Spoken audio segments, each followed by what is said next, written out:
Um, and that death has been Jesse D of the Force MDs.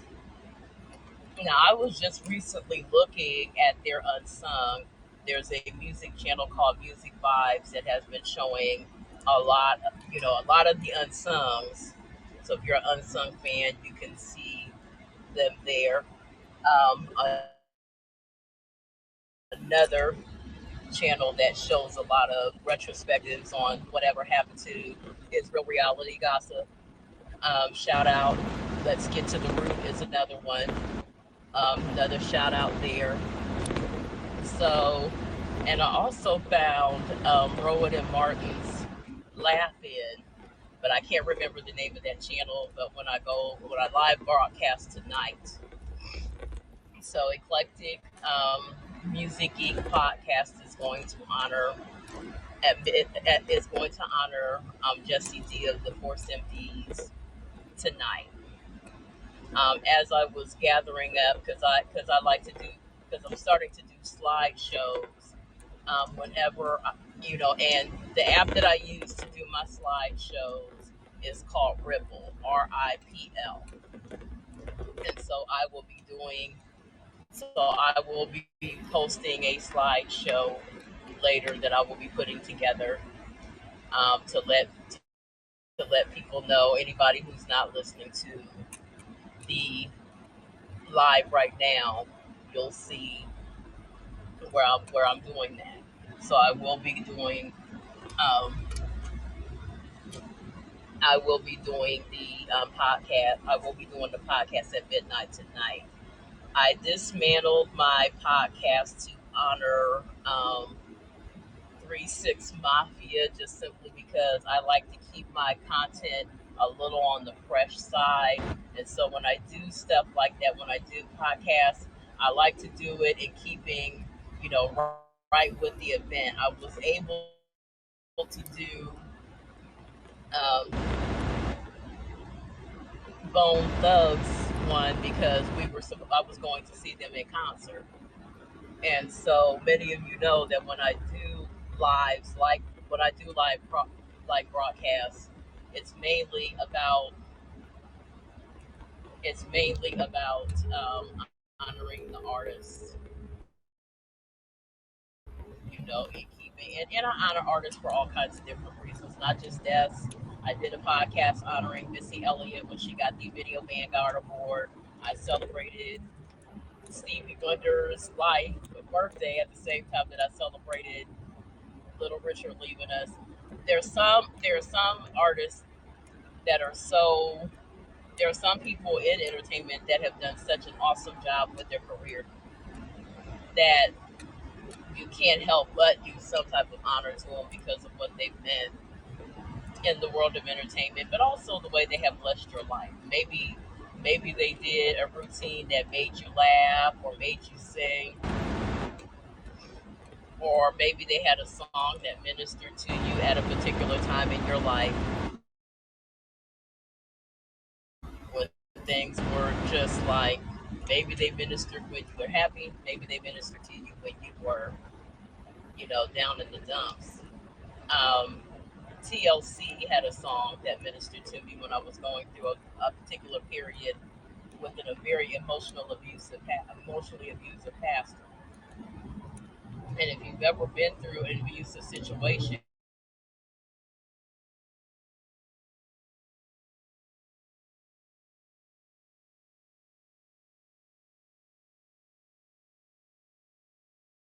you go nowhere else. So you have to know that. So I was looking at, like I said before, I've become a bit of a YouTube addict. So I've been looking at YouTube here lately. So now let's talk about the reasons why another Hollywood icon dead at 94. Lord have mercy. Because I have my app set up for notifications, so I see stuff right as it's happening. I don't have the ability, of course, right now to look and see who that is. So I will talk about it tonight. You know, also director Peter Bogdanovich. Those of you may remember, he did, I think, Last Picture Show was one of the shows that he was really, really famous in, which Skin O'Neill and his daughter Tatum O'Neill, and many other things. So I'll talk about them, and I've also over so I'll talk about them as I'll talk about him a little bit more tonight, as well as whoever this is that they just announced. I'm like at 94. I'm like, Lord have mercy. So anyway, I've become a very big YouTube addict, and I watch all types of content, not just entertainment. I watch newsworthy stuff. I like to watch stuff that has to do. I like to watch documentaries. I'm a big documentary me, but I like it, and really all kinds, talking about all types of social situations. And so I was looking at this, I would say probably 14-minute clip, one of my favorite content makers that I haven't seen in a long time, and it's Kimberly Foster, who does Ask Harriet. And so I guess she was talking about a particular. I, have a YouTube channel as well, and the stuff that I'm saying to you live now also goes to my YouTube. So I'm live on Facebook, on my Adams Grid Media Ministry page, as well as I think my own personal page where my relatives can see me. I also am live on Twitch. I'm also live on Twitter, and this is also going to my YouTube Adams Grid TV, as well as me posting it, the ones that I want to post on my WordPress, on my Anjanette Speak blog, so that the people who follow me on WordPress can see these as well, especially when it's a word in due season. So, in the past, you've heard me talk about supernatural warfare and how important it is to know the Word of God. So I've had this thing where this particular denomination has been pestering me.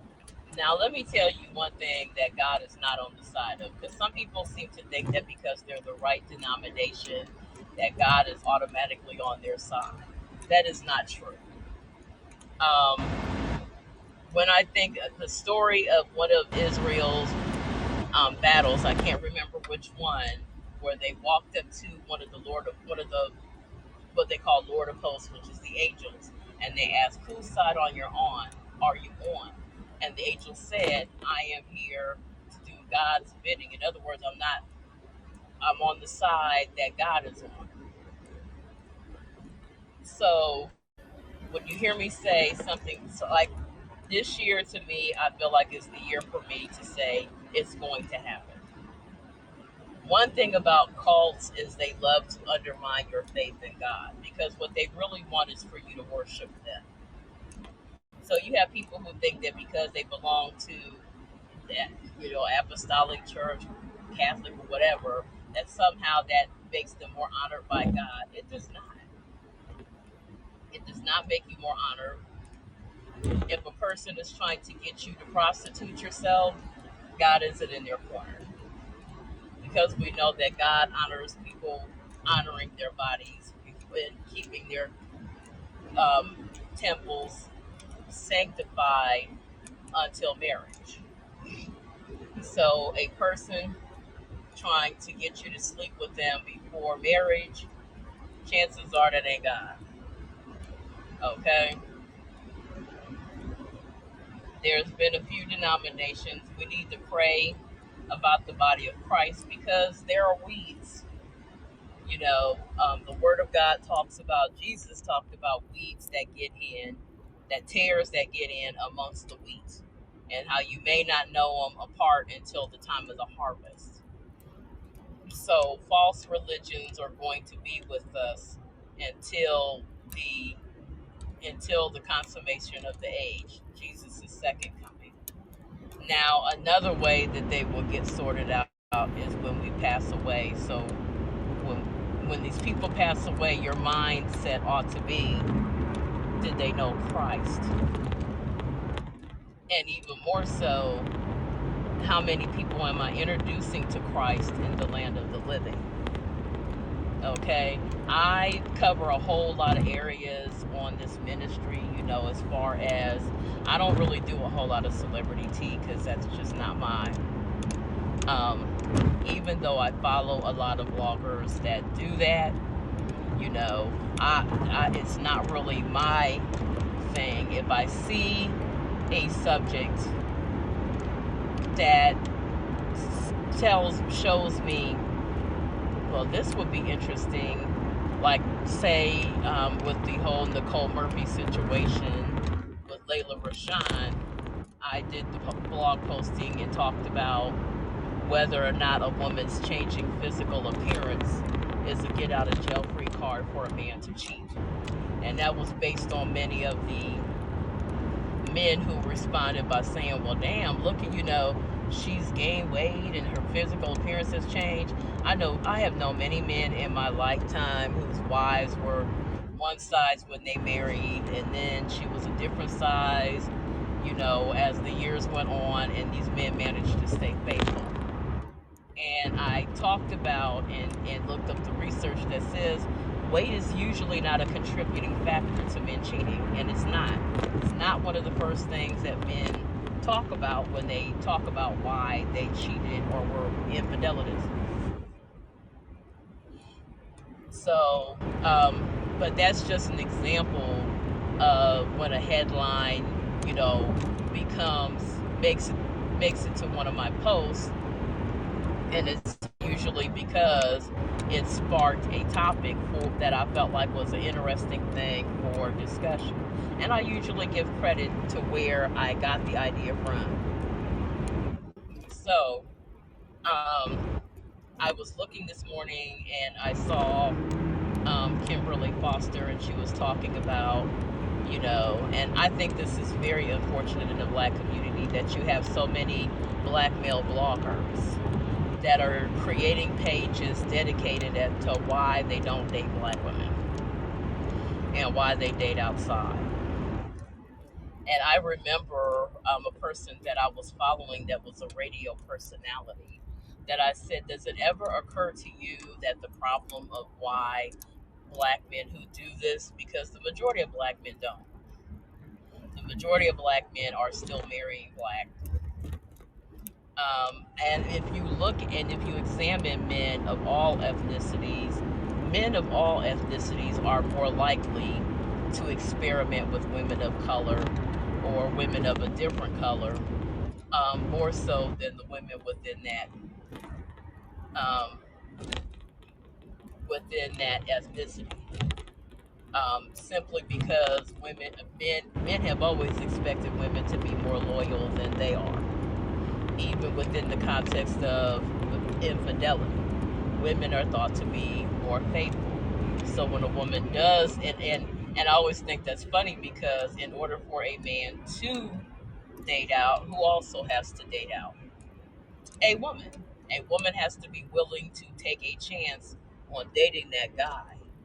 So I had been looking at Big Bang Theory clips because I still love the show, still love watching it. It's one of the funniest shows to me that they could have ever put on network television. I actually fell in love with the show watching some of their syndicated reruns. I was watching the reruns and I was like, well, what show is this? Like, I fell in love with the Sheldon character. Jim Parsons does him such justice.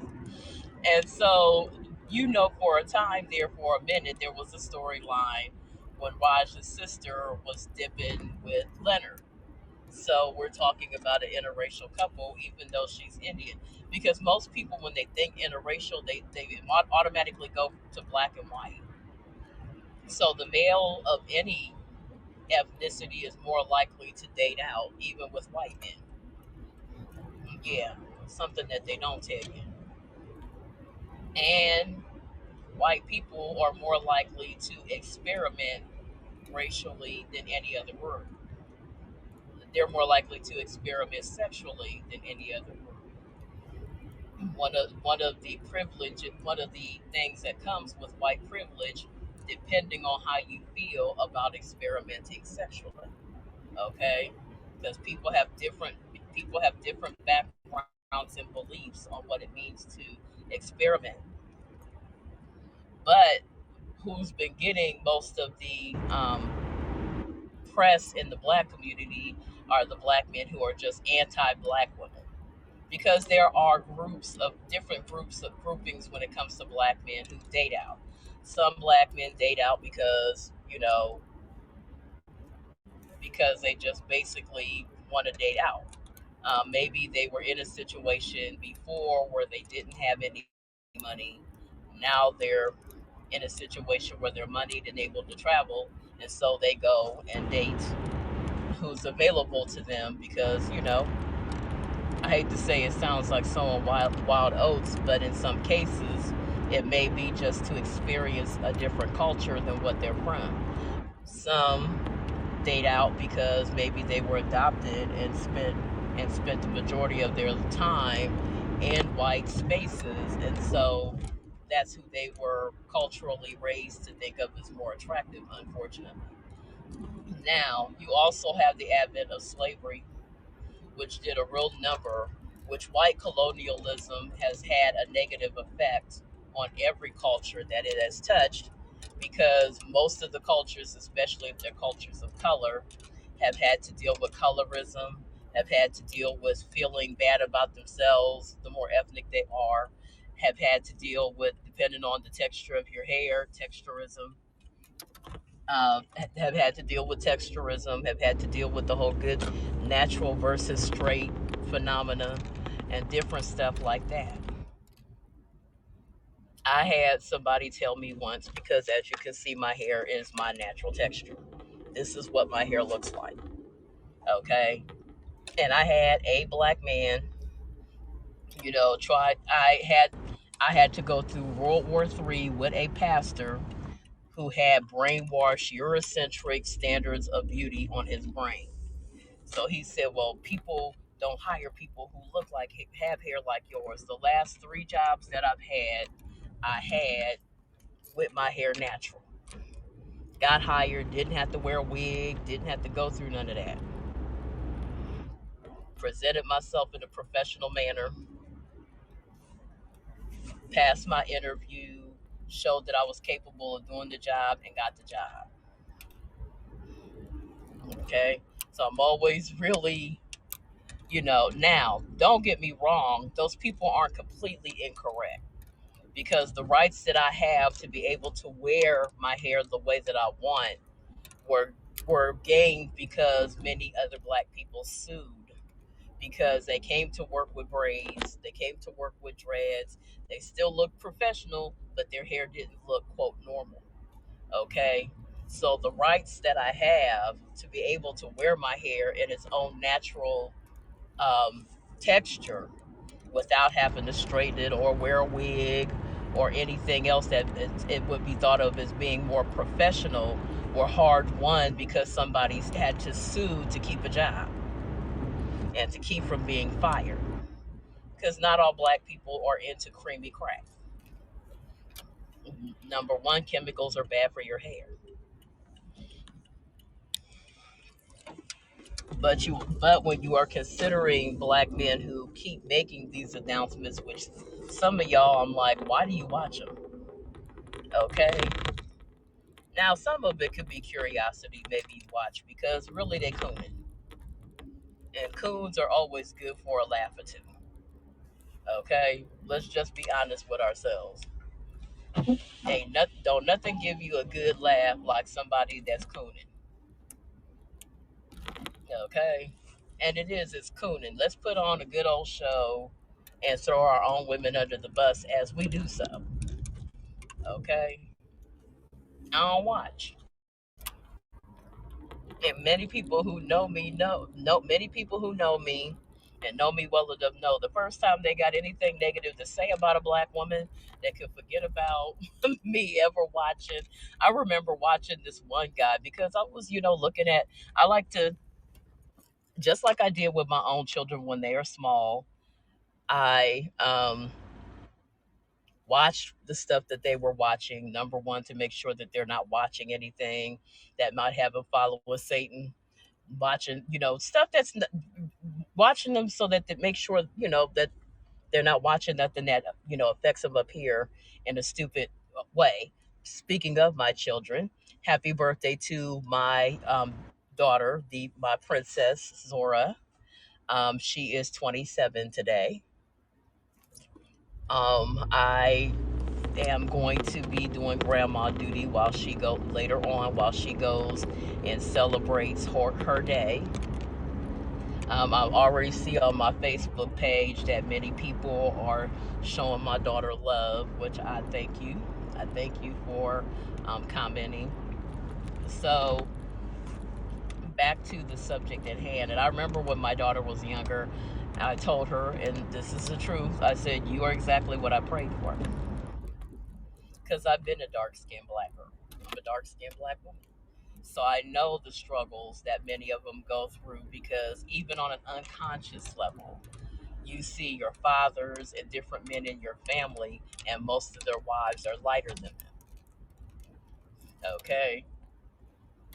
I remember watching Erica Campbell's reality show where her oldest daughter talked about that, and talked about, her dad, the fact that her mother is lighter than her father, but also she has uncles and their wives are lighter than them. So even on an unconscious level, you can see a little bit of colorism bias in the women that these men are choosing.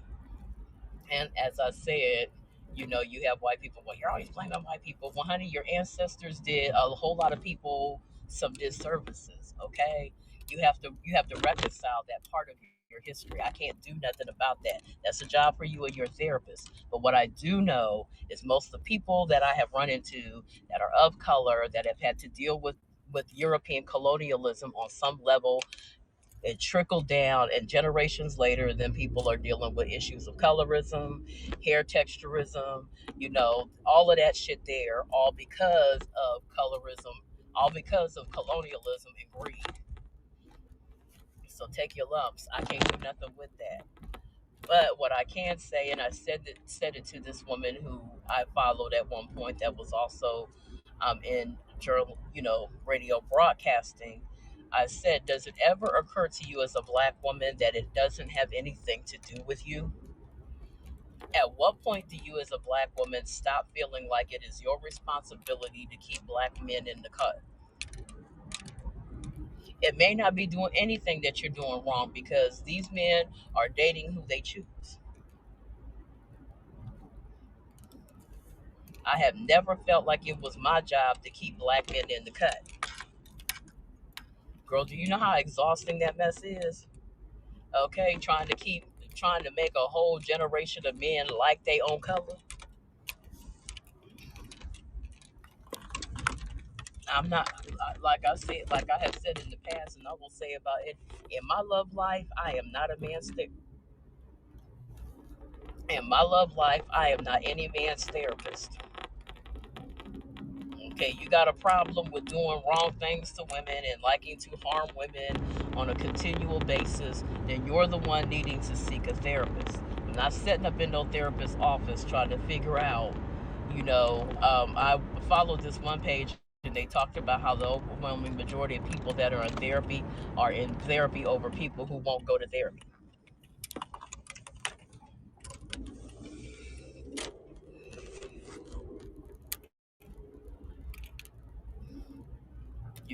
I'm not setting up in no therapist's office over the last two pastors that I had that had sexual hangups, and had it turning them into, being in my face and wanting to do wrong things to me.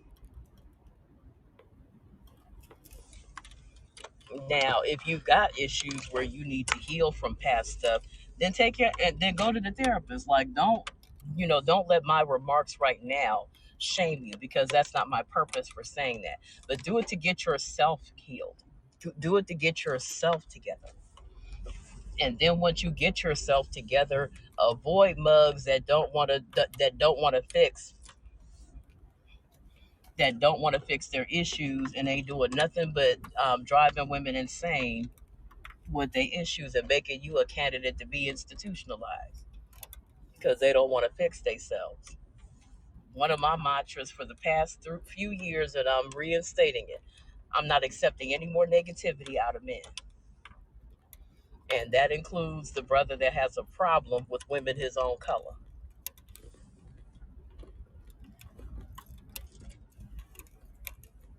It ain't your job to keep them in the fold.